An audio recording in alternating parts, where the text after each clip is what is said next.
Alright, let's take a look. Here it is.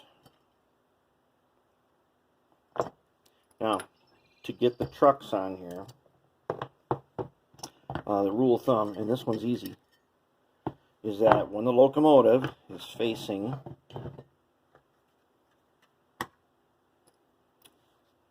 to the right, as you're looking at it, we already know that this thing right here marks the back end. These tabs here should be facing you, and they fit into these slots, so this one you really can't mess that up. Now, you remember those things on the front that we had to bend to open this? You've got to bend those back or it won't fit, it won't work. It won't turn side to side and you'll wonder why. It's because these tabs got to be bent back. And actually they're pretty fragile because I broke one off on the back one.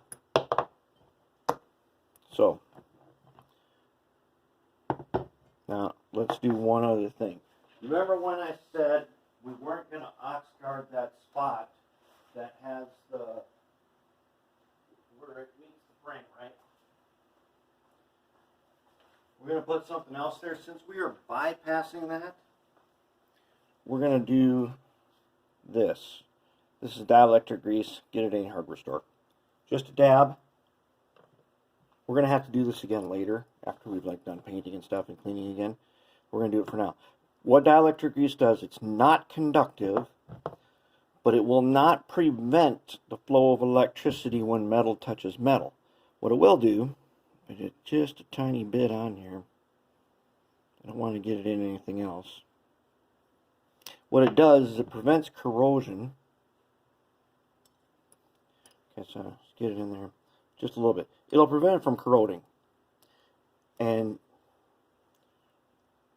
generally, I don't use this on parts that really move much, which these really don't move that much, but I want it to be a smooth turning, and I don't want it to corrode.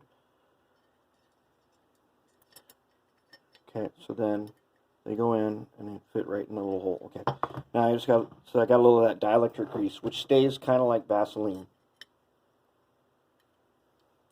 and then it's in there. Okay, let's put that on the track because we got to do something else.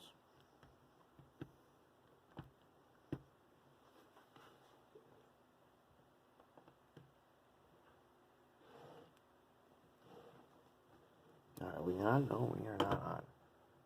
There we go. Now we're on. Okay.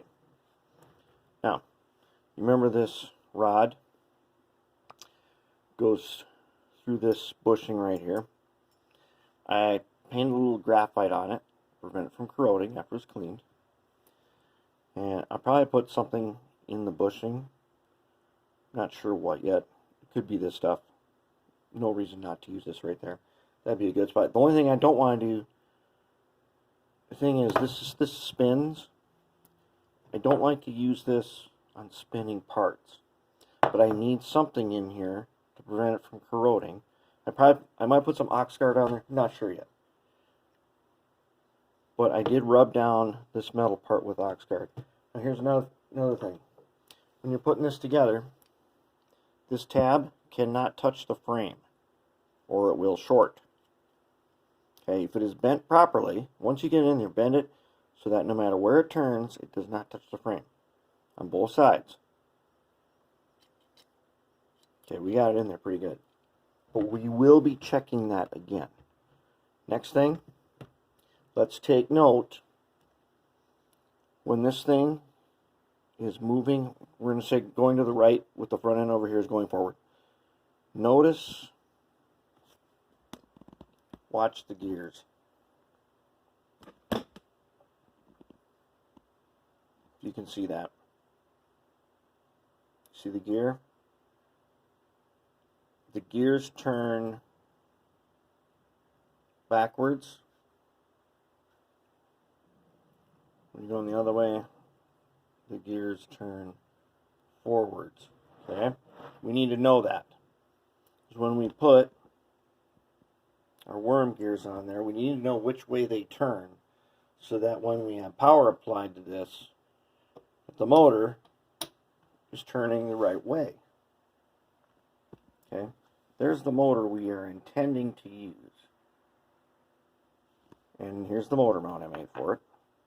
3D printed this little, basically a box where I took a cylinder and cut out a trough, and the motor fits in there, and I'll attach that in there with some amazing goop that you get at the hardware store.